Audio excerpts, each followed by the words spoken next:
Gov, as my father would say, excuse my back, I apologize. Hello, Milwaukee. Thank you, Ray, for that introduction and for sharing your family story with so many of us. Your grandfather served our nation in uniform, and he started a family business only to see it demolished and the community disconnected because of a new highway. But he never gave up, neither of you, nor of the people of this community. I want to thank you. Governor Evers, my good friend, thank you, Gov. You're the best. And I want to thank you for your partnership across the board for getting us through COVID, rebuilding the economy, and so much more. And the same goes for great Senator Tammy Baldwin and your incredible Congresswoman, Gwen Moore.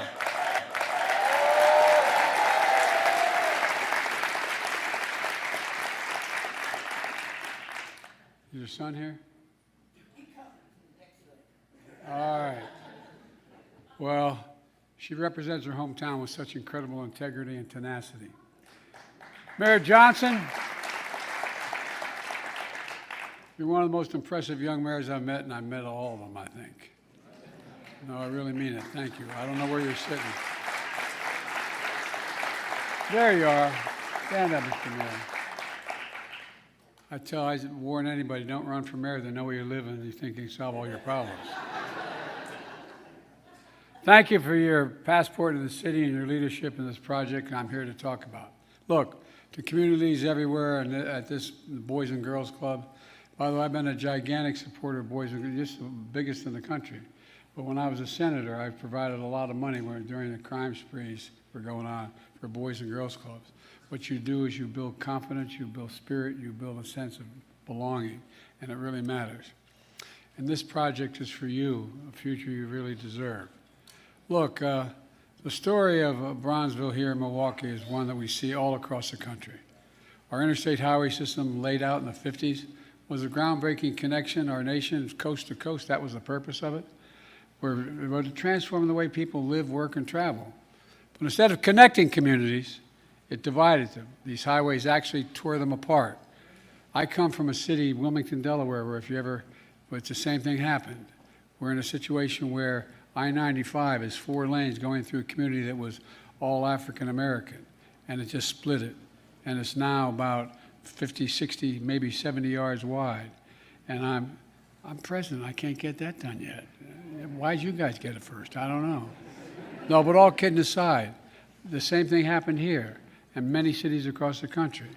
There are also cities all across America where highways used to be, and they, along with redlining, they disconnected entire communities from opportunities, sometimes in an effort to reinforce segregation. That's what happened here in Milwaukee. More than 100 years ago, Bronzeville was the home of a thriving hub of black culture and commerce. Homes and apartments owned by black families. Black small business from hotels to jazz clubs to restaurants like Ray's grandfather's. In the middle of the 20th century, tens of thousands of black Americans migrated from the South to Milwaukee and other cities in the North to get good-paying manufacturing jobs. But by the 60s, the so-called urban renewal swept this country. The construction of I-94 and I-43 tore down roughly 17,000 homes and 1,000 businesses, ripping through neighborhoods and nearby roads. Here on 6th Street, the road was widened, displacing residents and businesses, all so the people outside the neighborhood could get downtown. Today, 6th Street is a wide road without a protected bike path, bike lanes, or bus lanes, with limited access to the green space. Speeding and reckless driving resulting in crashes 5 times that of the city's average. All of this locking people out of opportunities and leaving them more isolated from the social and economic life of the rest of the city.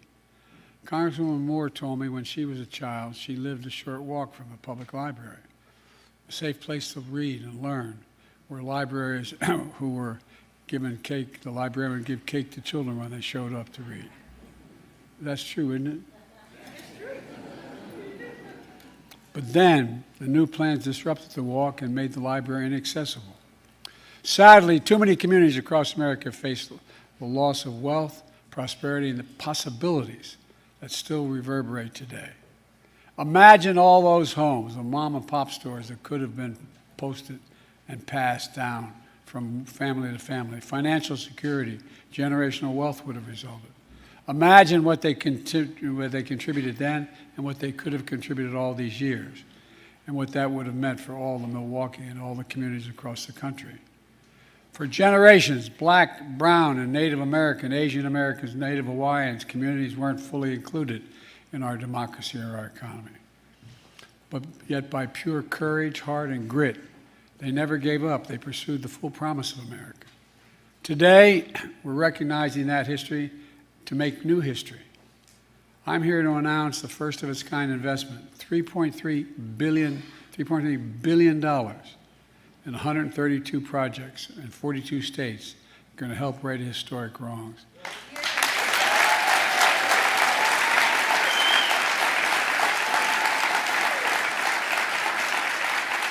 And in the process, delivering environmental justice by reconnecting disadvantaged communities and neighborhoods, and new opportunities for a future prosperity and many possibilities. These investments advance my Justice 40 initiative to deliver at least 40% of all the benefits from clean transit, clean energy, and climate investment to disadvantaged communities. That's a commitment I made and we're keeping. Here in Milwaukee will mean $36 million in new federal funding to rebuild 6th Street.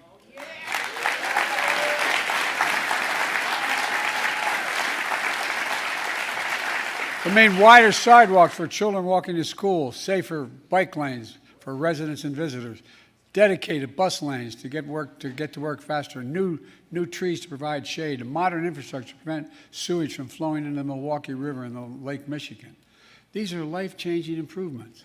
They're also going to make it easy for historic Black communities in the North and Latino communities in the South to access jobs, school, and entertainment. Opportunities in the city and central hub, from watching the Milwaukee Bucks play to attending Milwaukee Area Technical College. And if I didn't mention the technical college, I'd go home and sleep alone because my wife is a full-time teacher at the community college. You all think I'm kidding. I'm not. And we're going to ensure that good-paying construction jobs created in this project go to members of the community benefiting the very same project. And with the help of your congressional delegation, especially Senator Tammy Baldwin, who worked so hard for these funds, we're making sure that the construction materials of this project are made in America. And if I can digress for 1 second. Look, you know, I've been very involved for a while. I know I look like I just arrived, but all kidding aside, I didn't realize, even though I was deeply involved initially in the civil rights movement that got me involved to run for the first place, I didn't realize that back in Roosevelt's term, when they were going through the fights whether unions could organize, they added a provision to the law that not many presidents paid attention to. And it says that if the Congress appropriates money for the president to spend on a public project or any project, that he must use an American worker and he must use American material. Folks, very few live by that. Very few presidents did that, but not anymore. That's why we're creating jobs.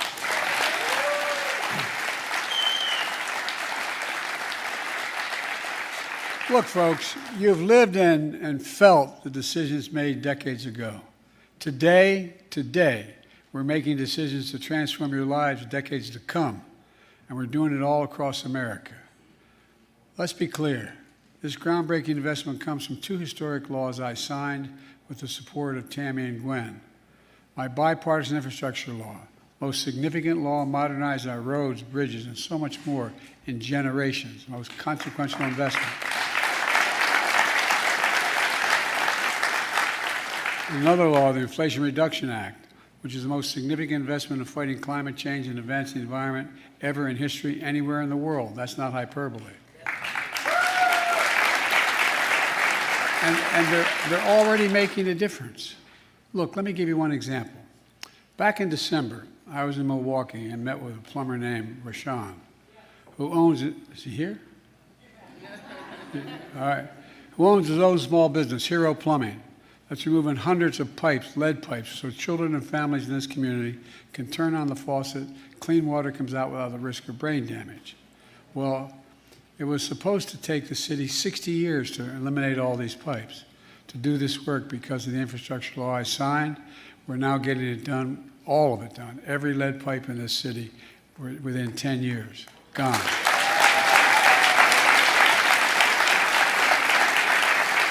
I was proud to have Rashawn as my guest at the State of the Union address last week. And folks, we're on our way to delivering clean water to every American.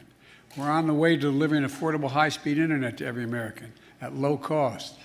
The communities too often left behind, we're rebuilding. We're rebuilding the roads. We're filling in the cracks in the sidewalks. We're creating spaces to live and work and play safely and to breathe clean air and to shop at a nearby grocery stocked with fresh and healthy food.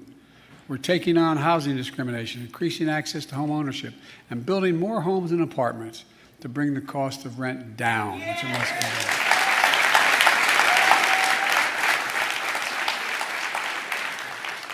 Everything we're doing is connecting people with opportunity, not disconnecting people from opportunity.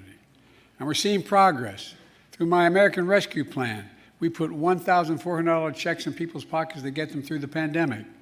We invested nearly $80 million in Wisconsin for the state's Small Business Credit Initiative, helping countless small businesses grow. In Milwaukee, small business applications are up 70% compared to before the pandemic. Small businesses make up half of our economy. We always talk to big corporations. It's true, they're gigantic. But if you add up all the small businesses, they make up half of all the gross domestic product, providing good paying jobs and opportunities. And everyone who applies for a small business, a new loan, it's an act of hope. And the share of Black and Latino Americans employed in Milwaukee in 2022 was the highest in more than a decade. And folks, wages are rising faster than prices, and now we have among the lowest inflation rates of any country in America, and we're still fighting to lower it even further. We're fighting to lower health care costs, education costs, to give just a little more breathing room, as my dad would say, to ordinary families like the one I grew up in. But let's be clear. My predecessor is an ally, and his allies in Congress, including your Senator Ron Johnson, who voted, he voted against the infrastructure law that funds this project. They want to undo everything I just talked about. My predecessor talked about infrastructure week for 4 years. He didn't get a single thing done, not one. Ron Johnson, every Republican in Congress, voted against the Inflation Reduction Act, which is helping fund these projects, and he wants to repeal it. Look, folks, with your help, we cut Black and Latino child poverty in half because of the child tax credit through my American Rescue Plan.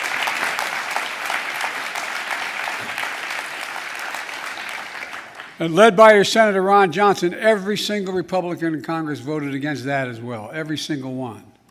I signed a law to beat Big Pharma by giving Medicare the power to price prescription drugs and lower drug prices for seniors significantly. Every Republican voted against it as well. And by the way, guess what? It lowered the federal deficit by $160 billion. Didn't just save money for seniors.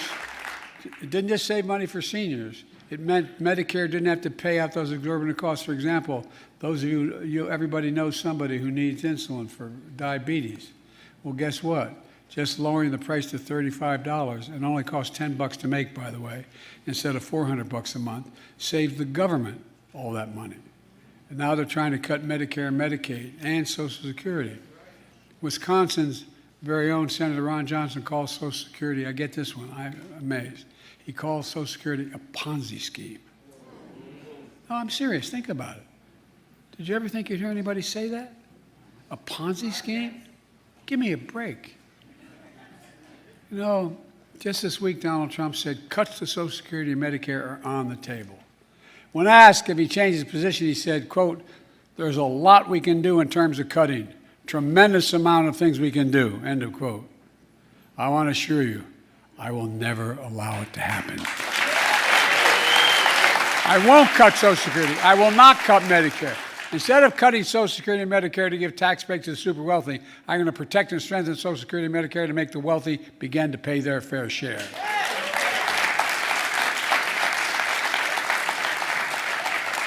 Look, folks, let me close with this. 4 years ago this week, I came to office. Our country was hit by the worst pandemic and economic crisis in a century. Remember the fear and anxiety everybody felt? Record job losses, raging virus that would take more than 1 million American lives.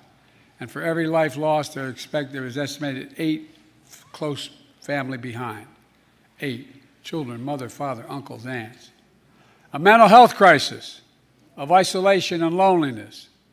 A president, my predecessor, who failed in the most basic duty any president owes the American people, the duty to care, just to care. And in my view, that's unforgivable. I came to office determined to uphold the duty that gets us through one of the toughest periods in our nation's history, and we have. And now we're building a future America full of possibilities, building an economy from the middle out and the bottom up, not the top down. That top-down stuff, not a whole lot landed on my dad's kitchen table growing up. Investing in all America and all Americans to make sure everyone has a fair shot, where we leave nobody behind. Look, our plan is working. America's coming back. That's America. That's what this project is all about. The project's for jobs and justice, prosperity, and unlimited possibilities. And that's why I swear to God, I've never been more optimistic about America's future than today. Not because I'm president, because we're at one of those inflection points in history. We really are. Things are going to change no matter who's president in a big way. They're either going to change much for the better or much worse. All we have to do, folks, remember who in God's name we are. We're the United States of America. No. We're the only major country in the world that's come out of every crisis stronger than we went in, stronger than we went in. There's nothing beyond our capacity. I mean it sincerely. Think about it. There's nothing beyond America's capacity if we do it together. And that's what we're going to do. May God bless you all, and may God protect our troops. Thank you so much. Thank you.